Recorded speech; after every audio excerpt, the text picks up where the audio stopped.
नमस्कार, आप देख रहे हैं सुमन प्रकाश न्यूज। ग्राम इमलिया में भव्य हिंदू सम्मेलन का ऐतिहासिक आयोजन, अखाड़ों के शौर्य प्रदर्शन और स्कूली बच्चों की सांस्कृतिक प्रस्तुतियों ने दिया सामाजिक संदेश। भोपाल के ग्राम इमलिया में आयोजित भव्य हिंदू सम्मेलन उत्साह, संस्कृति और सामाजिक चेतना के साथ संपन्न हुआ। कार्यक्रम के मुख्य आयोजक श्री मुकेश गौर के मार्गदर्शन में ये आयोजन हिंदू समाज की एकता और संस्कारों को सुदृढ़ करने का प्रभावी मंच बना। कार्यक्रम के दौरान अखाड़ों द्वारा पारंपरिक शौर्य और अनुशासन से परिपूर्ण प्रदर्शन किए गए, जिन्होंने दर्शकों को रोमांचित किया। वहीं गुरु गोविंद सिंह पब्लिक स्कूल इमलिया सहित अन्य विद्यालयों के छात्र छात्राओं ने मनमोहक सांस्कृतिक प्रस्तुतियों के साथ एक महत्वपूर्ण सामाजिक संदेश भी दिया। स्कूली बच्चों ने अपने नाट्य व सांस्कृतिक कार्यक्रमों के माध्यम से छोटे बच्चों को सोशल मीडिया से दूर रहने, मोबाइल की लत से बचने और खेल कूद व शिक्षा की ओर ध्यान देने का संदेश देकर समाज को जागरूक किया। बच्चों की इस पहल को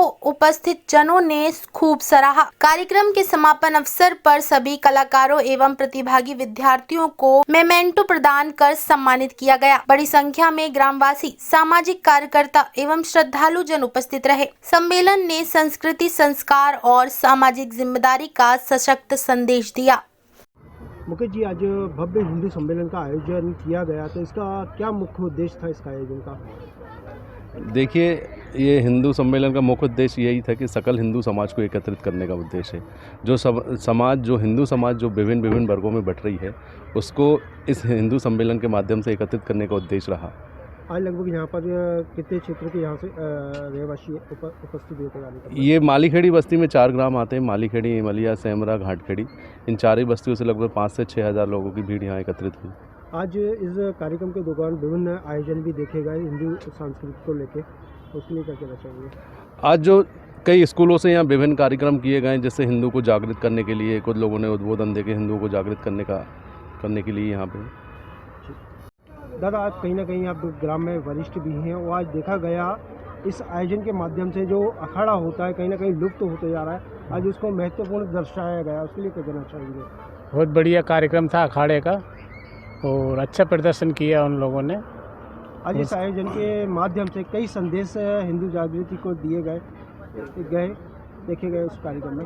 हाँ, काफ़ी संदेश दिए गए, छुआछूत भगाओ, सब सकल हिंदू एक हो जाओ, धर्म के प्रति अडग रहो, और सभी इसमें कार्यक्रम में सभी ने सहभागिता की। 4 गांव मालीखेड़ी बस्ती के अंतर्गत जो आते हैं।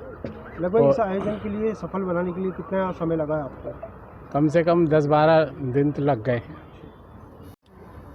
मैडम, आज हिंदू सम्मेलन के कार्यक्रम में देखा गया कहीं ना कहीं मातृ शक्तियों को बहुत बड़ा योगदान रहा, विभिन्न आयोजन देखे गए उनके माध्यम से, तो आप कहीं ना कहीं मातृ शक्ति को जगाने के लिए क्या प्रयास कर रहे हैं? जी देखिए, जैसा कि शताब्दी वर्ष जो चल रहा है संघ का, उसके अनुसार ही 5 बिंदुओं पर प्रमुख रूप से हम लोग पंच परिवर्तन के नाम से आयोजन कर रहे हैं।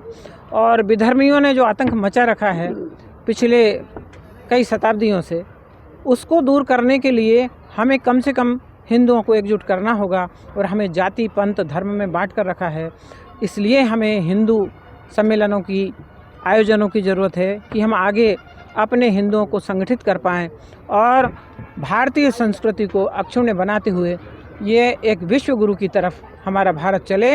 हम सब संगठन में जो एक शक्ति होती है, पुनः हमारे बिखरे हुए परिवारों को एकजुट करके, हम हिंदुओं की सनातनी क्या ताकत होती है, हम मानवतावादी हैं। सिर्फ हमारे धर्म में कहते हैं विश्व का कल्याण हो, और बाकी किसी धर्म में नहीं कहते।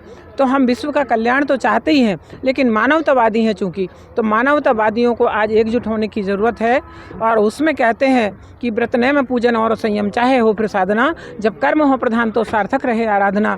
इसी भावनाओं को अग्रसित करते हुए हम चाहते हैं कि समूचे हिंदू समाज में जो मुख्य बदलाव हैं, चाहे वो हमारा कुटुंब प्रबोधन हो, हमें छोटे छोटे धर्मों में बांट करके, जैसे कि विधर्मी लगे हुए हैं, कई कारण से, कई सुनियोजित तरीक़ों से हमारे धर्म पर आघात हो रहा है, जिसे हम बार बार सम्मिलित होकर के ये हिंदू आयोजनों के द्वारा हम हिंदू जागरण का काम कर रहे हैं। धर्म परिवर्तन के लिए सबसे पहला प्रयास तो ये है कि हम आपसी समरसता का भाव जगाएं, क्योंकि हमें अनाचारियों ने, दुराचारियों ने जो जातियों में बांटा था, उससे क्या हमारे हिंदू भाई जो गरीब थे वो कई तो ईसाई बन गए, कई मुस्लिम बन गए, कई बौद्ध बन गए, तो उनको घर वापसी के लिए हमारा पूरा प्रयास रहेगा और हम अपनी ऐतिहासिक गलतियों से सीख करके आगे हम सारे सनातनियों को एक जगह लाने का प्रयास करेंगे और भेदभाव मिटाने का पूरा प्रयास देखा करेंगे। गया कार्यक्रम में बच्चों को सोशल मीडिया से दूर करने के लिए कई संदेश दिए गए। देखिए, सोशल मीडिया का जो दुरुपयोग हो रहा है आप भी जानते हैं, जैसे कि लव जिहाद, छोटे छोटे बच्चों को खाना खिलाने से शुरू होते हैं, तो वो स्कूल जाने से लेकर कॉलेज तो बहुत दूर की बात है। एक तो गंदे चित्र, गंदे मैसेज, जिसको कि हमारे माता पिता समझ नहीं पाते कि बच्चियाँ इन मैसेज के बहाने से जो रात दिन गिद्ध निगाहें रखे हुए हैं, जो रात दिन उनको बरगलाने का काम करते हैं, तो हमारे धर्म के संरक्षण के लिए, हमारी बहन बेटियों को बचाने के लिए तो इससे थोड़ा सा दूर हमें करना पड़ेगा, पैनी नज़र रखनी पड़ेगी। भाई अगर चाकू है, हथियार है, तो उसके दो उपयोग हो सकते हैं, या तो आप उससे कुछ अच्छा काम कर लो, हंसिया जो सब्जी काटने के काम आता है, चाकू सब्जी का, किसी की गर्दन भी काटते हो, तो हमें पैनी नज़र रखना है कि उसका उपयोग हो, दुरुपयोग ना हो। और जैसा कि लव जिहाद बढ़ रहा है, उसका माध्यम ही ये आपका मोबाइल फ़ोन है, इसका सख्त विरोध होना चाहिए और बच्चों को दें, एक सीमा तक ही दें। और मातृशक्ति से सारी समस्याएं शुरू होती हैं, मातृशक्ति पर ख़त्म होती है। तो आज मातृ सम्मेलन जैसा भी हमें बहुत आनंद आया और हमारी माताओं बहनों को बढ़ चढ़ कर काम करना है। आगे से हमारे पुरुष वर्ग भी, बंधु भाई भी ये सोचें कि भाई एक धड़ा काम करने से नहीं चलेगा, आपको दोनों ही बराबर होना। जब कोई शराब पी करके रात को बेटा आता है तो माँ चुपचाप से भोजन कराती है कि बहू सुन लेगी तो लड़ेगी, बेटा चुपचाप भोजन कर ले, ये तो गलत है। एक माँ को अधिकार है कि वो अपने बेटे को भी डांटे और अपनी बेटी को भी डांटे।